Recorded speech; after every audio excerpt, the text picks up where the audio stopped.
Okay, welcome back to part 4 and the final part on this lecture series on combinational logic circuits. Okay, so far I've been teaching you about how to get the SOP from a circuit, and then the other way how to draw the circuit from an SOP, and then the third part was that I taught you how to simplify the SOP and the final circuit, right?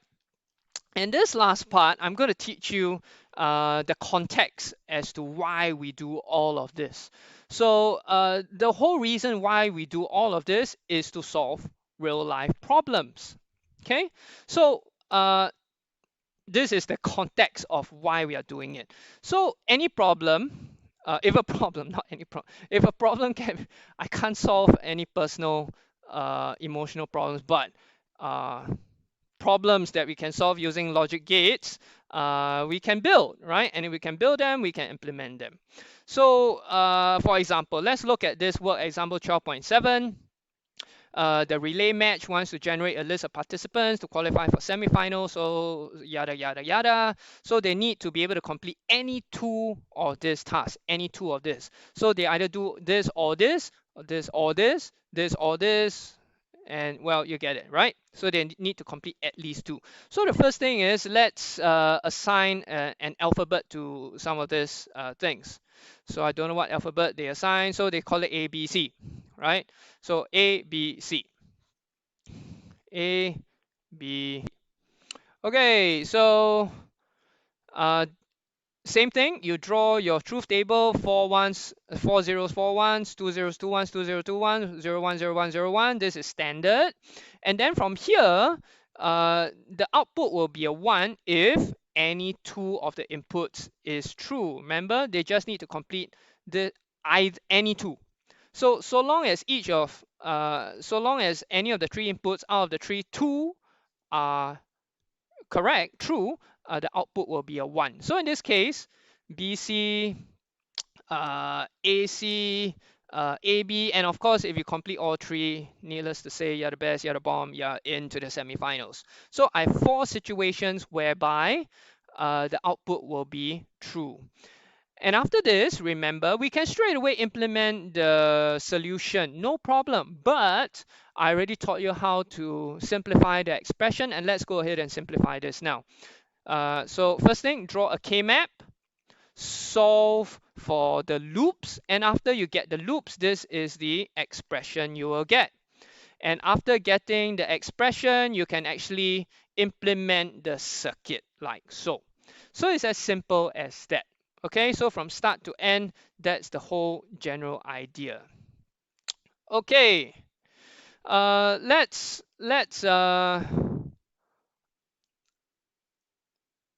look at question 2. Question 1, majority of the inputs A and B are 1. Majority means 2 out of 3. It will be exactly the same as this. Yeah, so let's look at this. Yeah, a manufacturing plant sounds an alarm when either or both of the following conditions occur. 1 or more machines are running after operating hours. 1 or more machines are running during weekends. Okay, so either this or both. So they are very nice. They give me the 3 inputs. A is during operating hours, and 0 is after operating hours. Okay. B during weekdays, and 1 during weekdays, 0 during weekends. And C, when 1 or more of the machines are running, or 0 when all machines are switched off. Okay, so the first thing is, the output is sound the alarm only when X is 1. So these are the conditions. First of all, I'm going to set up the truth table. I'm going to draw it, so I don't want to waste time. I'm going to pause the video here. You do it along. Draw the truth table right now. Okay, pause the video, draw the truth table. Okay, so I've already drawn the truth table. This is it follows the usual setup that I taught you to do. So the very basic thing is you must be able to set up the truth table on your own like this. 4 zeros, 4 ones, 2 zeros, 2 ones, 1 0, 1 1. Okay, and then let's look at a situation. All right, so the alarm X will ring, and rings means X is 1 when either or both of this situation occur. So one or more machines are running after operating hours. So first of all, when machines are running after operating hours, so A is 0, during B is 0, okay? So I'm looking at when the machine is running, when C is 1, so I've got 1, 1, 1, 1, okay? But that doesn't mean that this will be 1, because it could be running, during weekdays, which is, yeah, it makes sense, right? Weekdays the machines need to be running. So during weekends, or let's do the A first. During after operating hours, that means everyone's gone home, but then wait a minute, the machines are still running. Something is wrong. Sound the alarm. So we don't want that. So yeah, so when A is 0, is A 0? Yes, A is 0. So it is after hours and the machine is running. Sound the alarm. So let's look at this. Is A 0? Yes, sound the alarm. Is A 0? No, so we don't. Is A 0? No, so we don't. Okay. Now let's look at B. During the weekends, machine is running. So during the weekends, we want B to be 0, right? During the weekends, this is already 0. It's already sounding the alarm, so that's cool. This is already sounding alarm. This one, it is a weekend. So even though it is during the office hours, but it is during office hours on the weekend. No one's supposed to be working. Why are the machines running? Sound the alarm.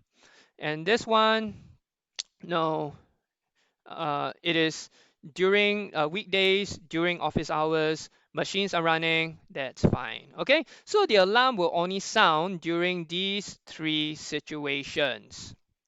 Okay, so we've come up with the, and so now what we need to do is we need our K-map in order to simplify this expression. I'm going to pause the video, too. Set up your K-map right now.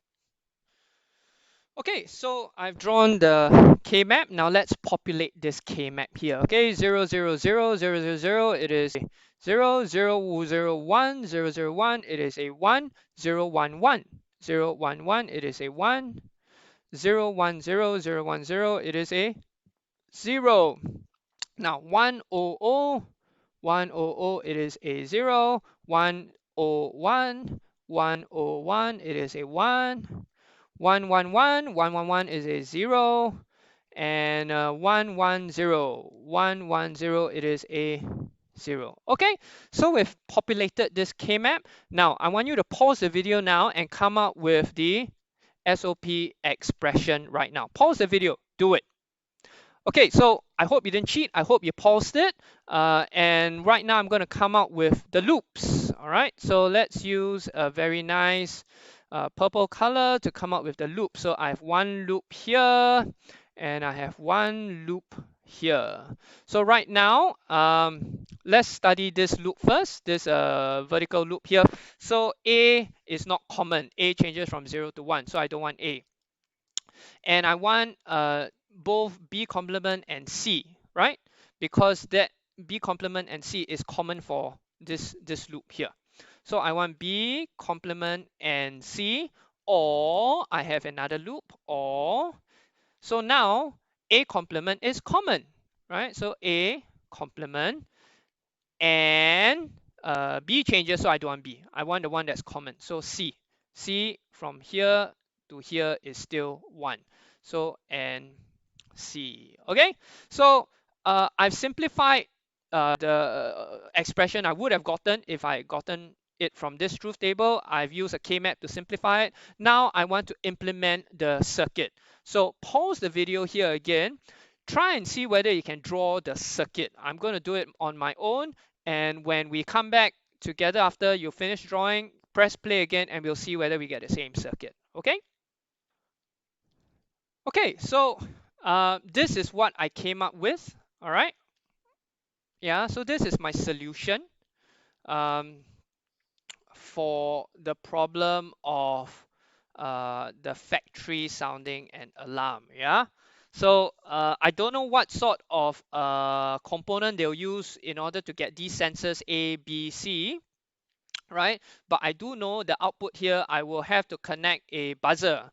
Okay, so I have to connect a buzzer at the output here, and when any of this this circuit will help me sound the buzzer when it is the office hours. Okay, so I can build a prototype on this, set up a buzzer, set in the sensors for the 3 inputs, and I'm good to go.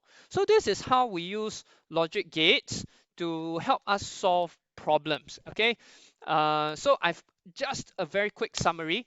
From the start, I've taught you what are logic gates. Yeah, and this is in chapter 11. What are logic gates? What are universal gates? How what truth tables are? What are the Boolean expressions? And then come chapter 12, I taught you how to mix and match different gates, combine them, combinational gates. I've taught you how to how to derive the SOP from the circuit, and vice versa, how to get the circuit from the SOP. And I've taught you how to simplify the SOP expression using K-maps. And lastly, I've taught you how to apply all of that into finding a solution for a real world problem, giving you the context. Okay, so lots of examples in your worksheets. Please go and try them out. Again, if you have any questions, you can email me, or you can look for me in school, and I'll be more than willing to help you out there. Okay, so hope you have learned something, and I will see you next time.